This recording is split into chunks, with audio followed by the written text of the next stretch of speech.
Welcome to the New Chemist. We're glad you're listening. Feel free to download this podcast on Google Podcasts, Apple Podcasts, and Spotify.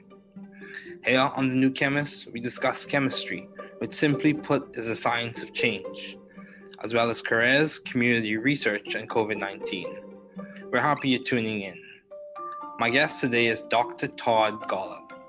Thanks for joining me today. It is good to hear from you. Just briefly, I'll inform my audience about you.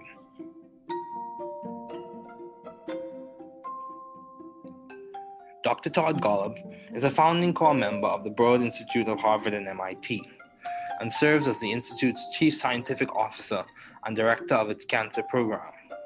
He is also the Director of the Gerstner Center for Cancer Diagnostics at the Broad Institute. He joined the faculty of the Dana-Farber Cancer Institute at Harvard Medical School in 1997.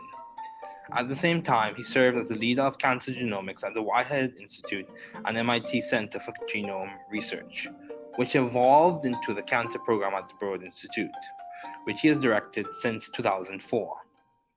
Dr. Golub is currently the Charles A. Dana Investigator in Human Cancer Genetics at the Dana-Farber Cancer Institute and Professor of Pediatrics at Harvard Medical School. He is the recipient of multiple awards, including the Erasmus Hematology Award, the Richard and Hinda Rosenthal Memorial Award, and the Outstanding Achievement Award from the American Association for Cancer Research, the Paul Marks Prize for Cancer Research, the E. Med Johnson Award from the Society for Pediatric Research, and the Judson Darland Prize for Outstanding Achievement in Clinical Investigation from the American Philosophical Society.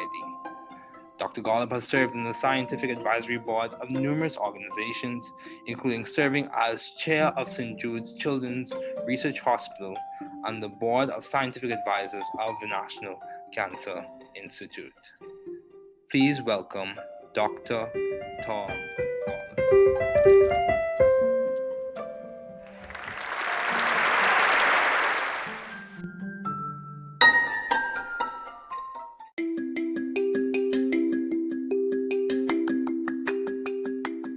Okay, Dr. Golub, thanks for joining me today. It is good to have you on. So, given all your responsibilities and accomplishments, I thought it would be good to have you as a guest on this podcast, serving at one of the leading institutes at Harvard and MIT. So my first question for you is, what have been your long-standing interests in the field of science? Well, first, David, it's great to participate in your podcast. It's great that you're doing this, and I'm happy to be here. So I have had a long-standing interest in this interface between medicine and basic science, and that just continues to get more and more interesting as more opportunities for translating what we're learning in basic science labs into the clinic are availing themselves. It's just really an exciting time for an opportunity to have real impact of science on patients. Okay, yeah, that's good.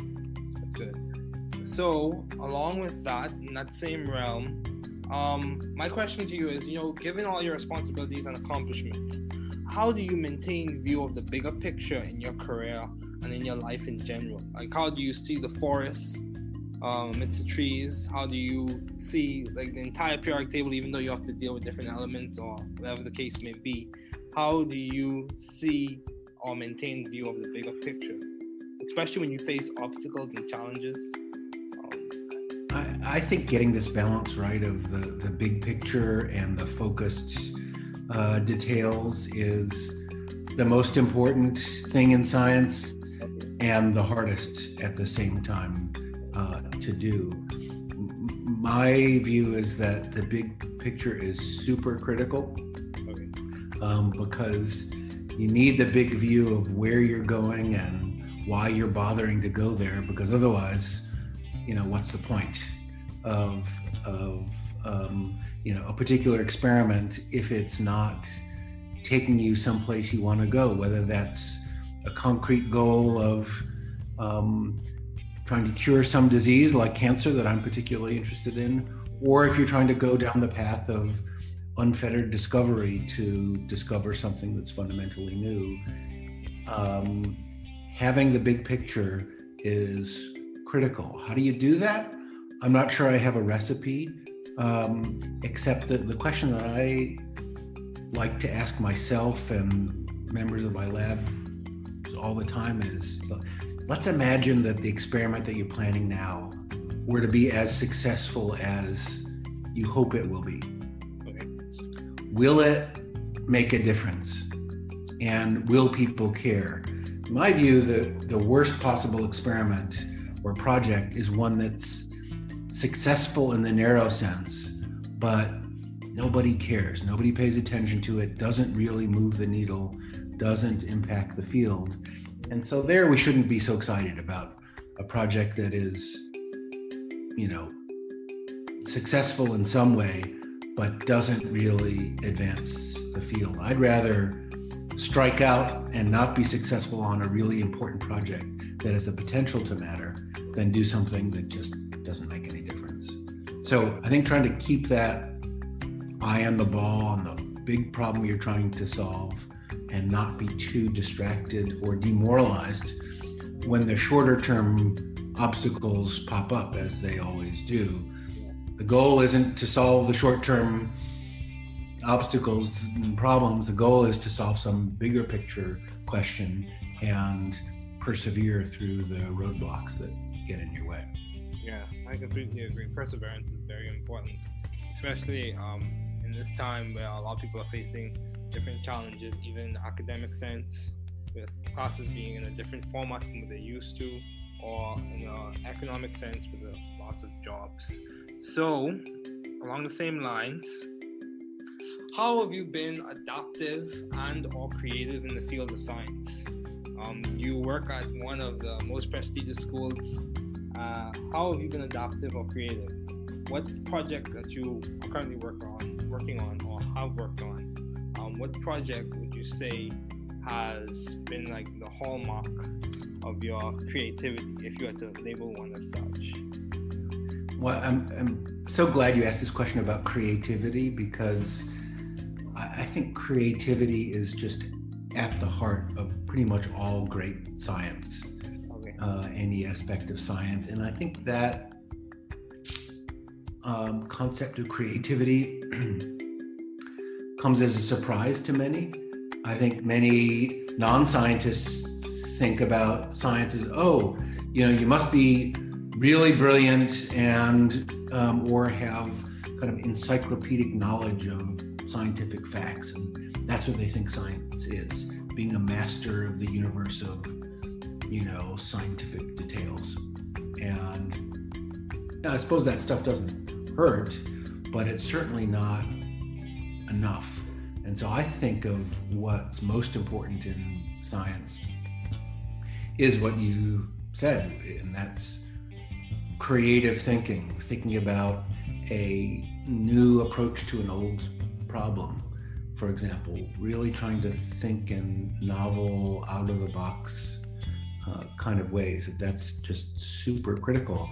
And I think, I maybe have an extreme view of this, but I think that scientists should be surrounding themselves with other creative people, non-scientists, artists, for example. So, with that in mind, I helped start an artist in residence program at the Broad Institute, where we bring in every year one or two artists who are creative in their way.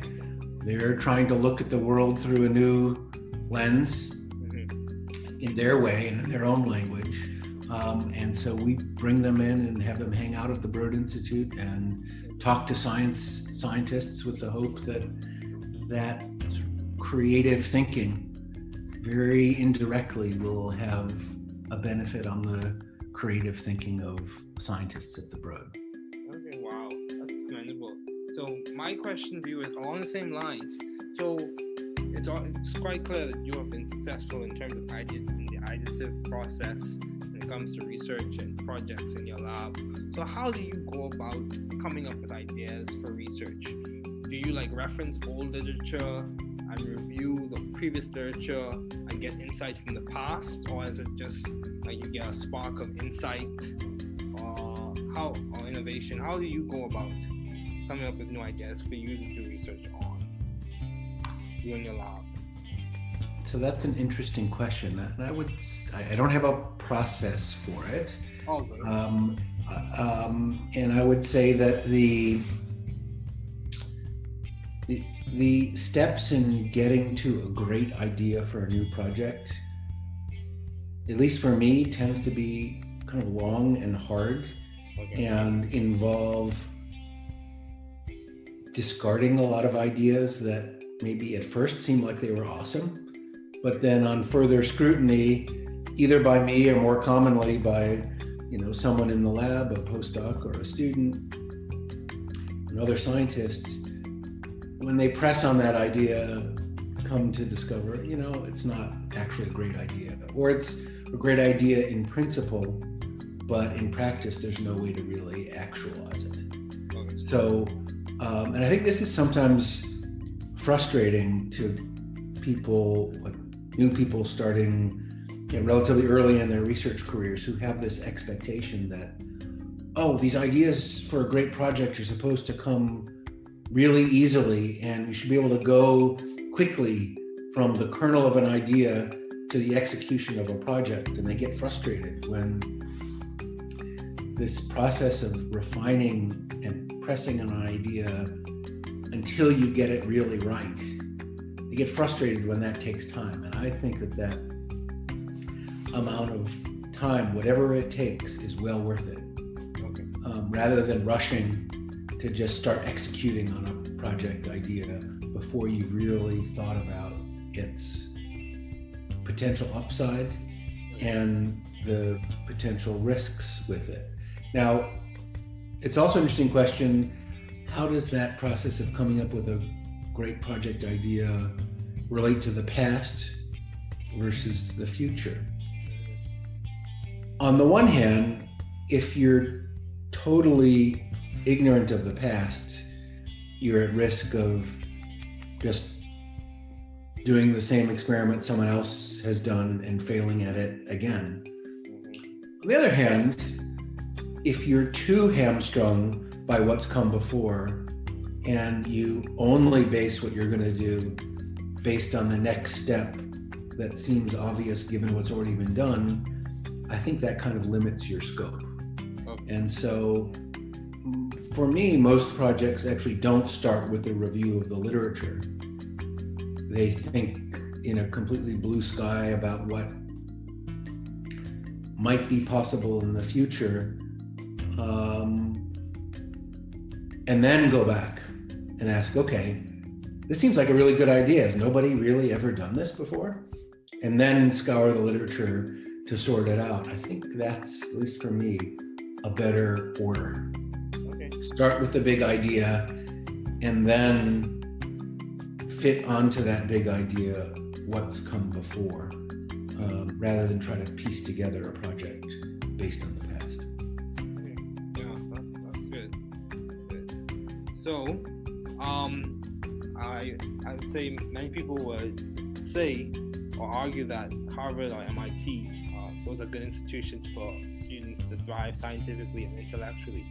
So how have you sought, or how did you find this good environment for you to thrive scientifically and intellectually? What did it just happen through serendipity, or was it the grind or grit? How did you go about finding a good environment for you to thrive? Yeah, so I think this question about scientific environment is really critical, Okay. and maybe the most critical thing to think about. Often when people are leaving our group to take up, for example, faculty positions elsewhere or scientist positions in companies, sometimes they come with a spreadsheet that says, okay, here's how many dollars are being offered from this university and that university, and here's how many square feet of space I would have in this position versus that position. What do you think? And my answer is almost invariably, that rarely matters too much. What matters more is the intellectual environment of colleagues and trainees that you're surrounded by. And if that's awesome, whatever resources available is probably going to be sufficient. If that sucks and you're, on an island, it kind of doesn't matter how much financial resource and how much space you have. It's going to be tough going. So I think this scientific environment question of being, the environment in which there's a collaborative spirit and a critical mass of scientists who are thinking about some similar questions, but not in the identical way. That's what makes for a really ripe environment for research. And so you're right, the Boston community is pretty amazing with respect to the large number of faculty and students and trainees and other scientists in this community. And I think that makes us all better. How did I wind up here? Yeah, mostly by serendipity,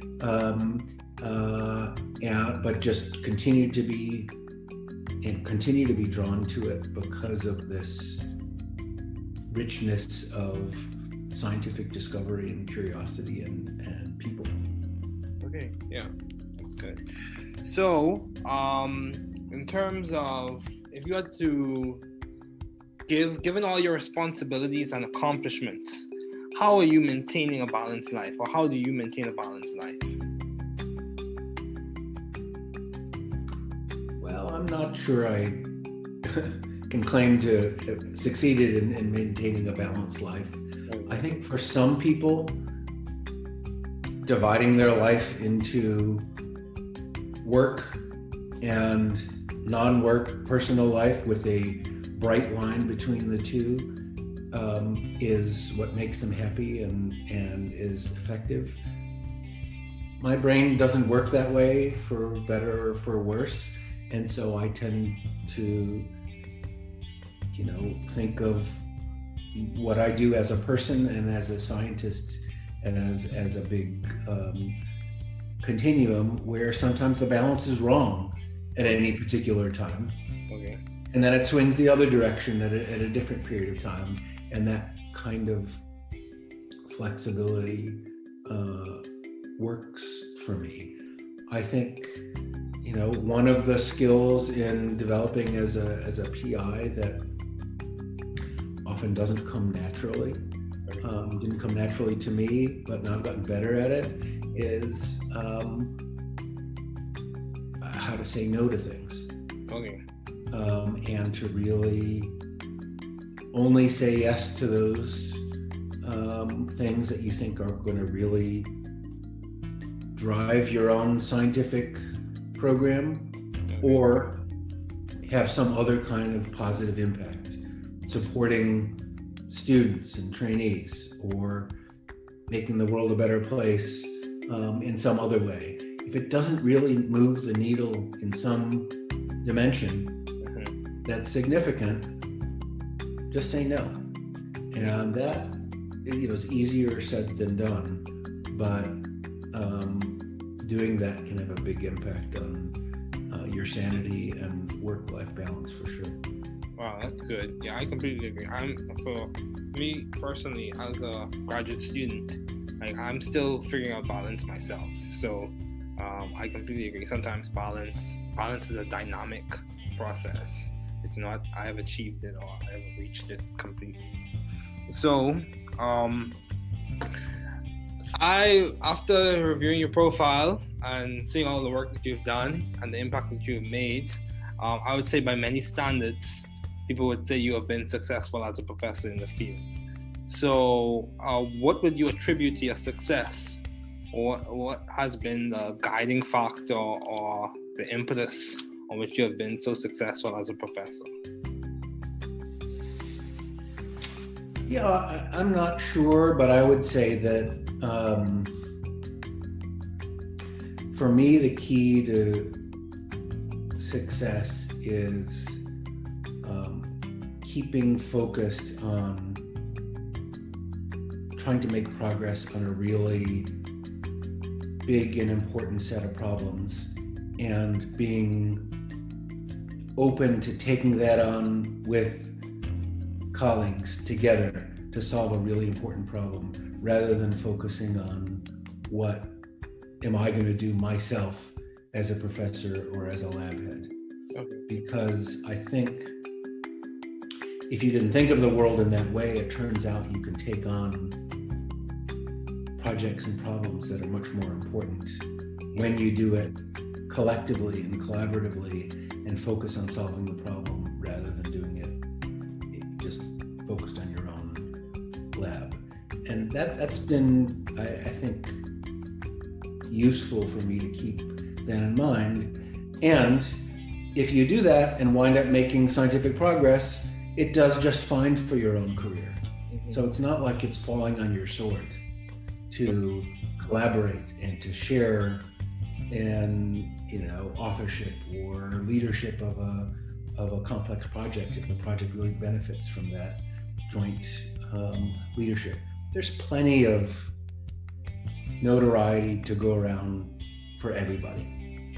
And so that's what I try to keep in mind. If you keep your eye on the goals and take the approach that you're going to do whatever is needed to solve those problems for the field and ultimately for patients, everything will turn out fine. Okay. Yeah, that's good. So, at the Broad Institute, I noticed there's a lot of collaboration. You mentioned how you even have collaborations from people who may not work directly in the field of science, as you mentioned with the artists in residence. So how have you maintained vision and teamwork in your environment? What has been how have you done that? Yeah, so I think the key to teamwork, I think, is having a goal that everyone is excited about. Okay. Feels like there's common cause. Yeah, that's a really important problem that I couldn't solve by myself, but I could be part of solving it together with others. And so, if the problem you're trying to solve isn't very important, mm-hmm. why put up with the complications of some kind of complex, collaborative, team-based approach to science? Much simpler to do things just in your own group. Mm-hmm. But once you realize that actually you can't move the needle in the same way that you can by working together, then the synergistic, collaborative, team-based science is logical for what you would want to do. And you're happy to put up with the, occasional complexities of, sometimes decision-making is less straightforward when you have multiple leaders working together to solve a problem than it is if you just have an individual leader. Oh, well, that's part of the cost of taking on a project which, if successful, will really change the world. And that's a trade-off I'm more than willing to take. But that's why, again, getting back to where we started, it's super critical to make sure you're working on the right problems. Because if you're going to try to organize all this complex interaction and collaboration, but for a project and a goal that doesn't really matter, who needs it? Yeah, that's true. And similarly, I think, some people have what I think is a bit of a fantasy that if you simply put people from different disciplines together in the same building, for example, or on the same floor, or, around a coffee machine, that somehow a beautifully synergistic, multidisciplinary discovery will come out of it. Mm-hmm. I don't think that happens very often. Rather, I think the way it works is that if you have a group of people that are aligned in their desire to solve a problem, and they share the view that we should bring whatever discipline and expertise and approach is needed to solve the problem, then you're well positioned to make multidisciplinary discoveries, because you're trying to solve the same problem. You're all rowing together. Okay. So, taking a shift or switching gears, why did you choose medicine as a field to do your doctoral studies in? Why did you choose to go to med school? So, like many people, coming out of college, I was torn between, should I go to graduate school? Should I go to medical school? Should I do MD, PhD? And, I was tortured by that distinction, as many are. In the end, I decided to go to medical school, trying to pack in as much laboratory research as I could as a medical student. Because I decided that in the end, I was really intrigued by medical problems. I was motivated by wanting to help patients, and I like the idea of the science inside medical challenges, and that to really do that well required really understanding the nature of the problem. So I don't see patients anymore. I don't take care of patients anymore, but I'm really glad that I did medical training, because I feel like it helps me understand the problems that are really in need of solutions. It helps understand what's feasible in a hospital healthcare kind of setting, and that's very rewarding. Because I didn't do a PhD, there are some fundamental gaps in my fund of knowledge that you could say, well, that's a handicap, and it probably is in some ways. On the other hand, sometimes focused training that can happen in a PhD puts the blinders on in a way that overly narrows a focus in a particular area. And so my possibly, naive view of science also has certain upsides in that I feel like I've had kind of an open mind to possibility, because I haven't been too constrained by, having been down an alternate path before. Okay. Yeah, that's good.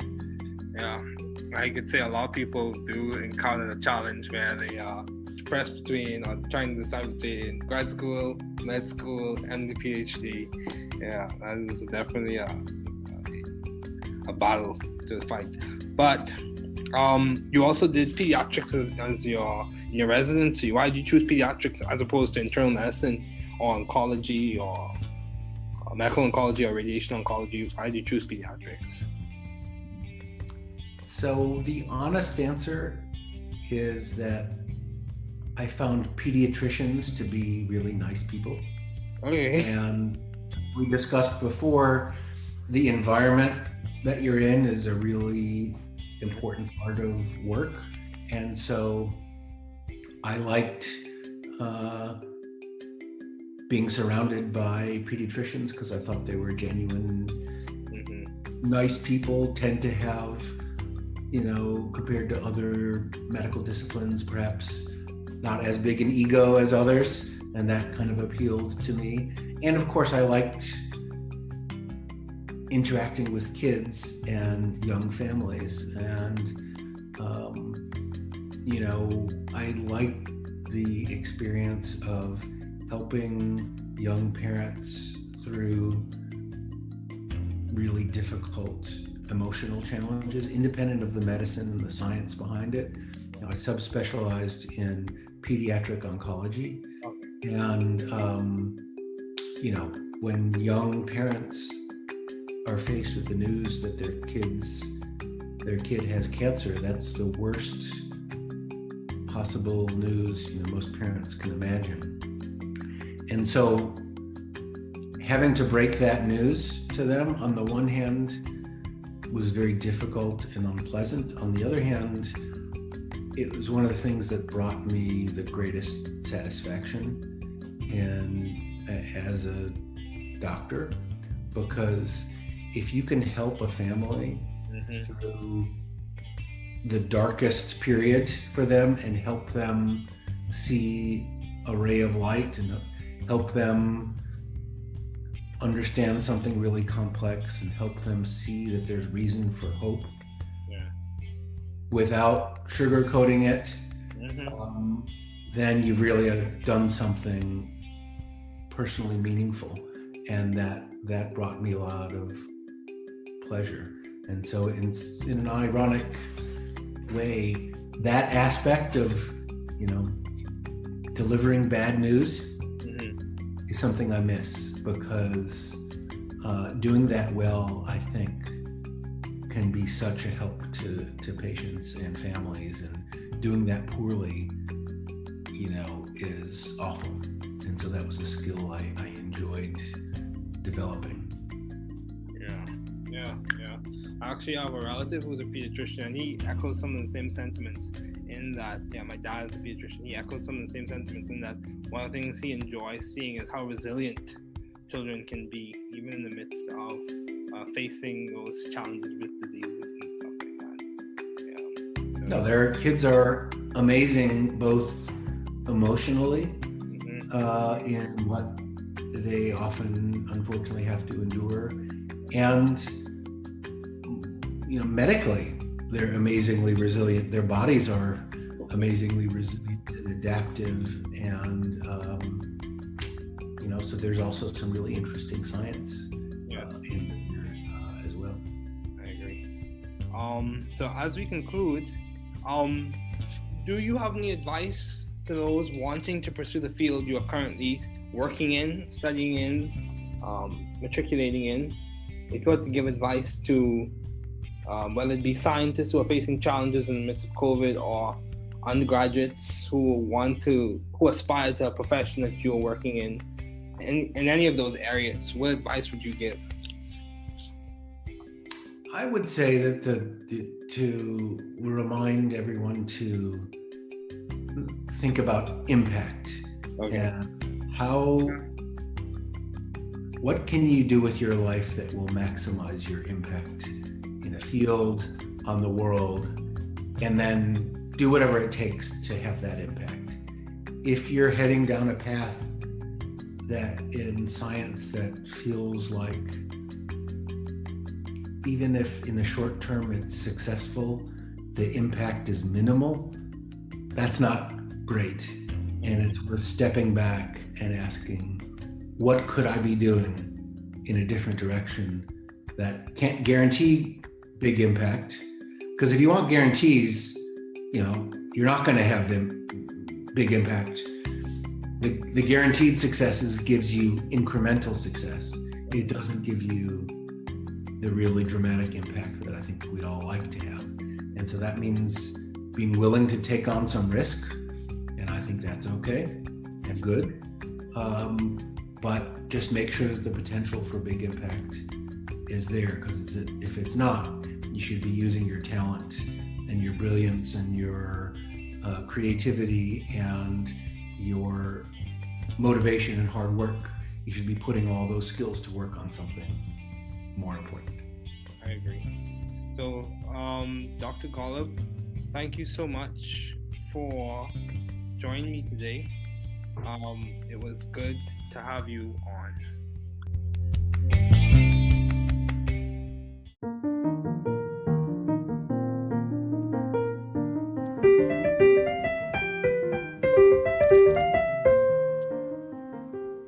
Thanks for listening.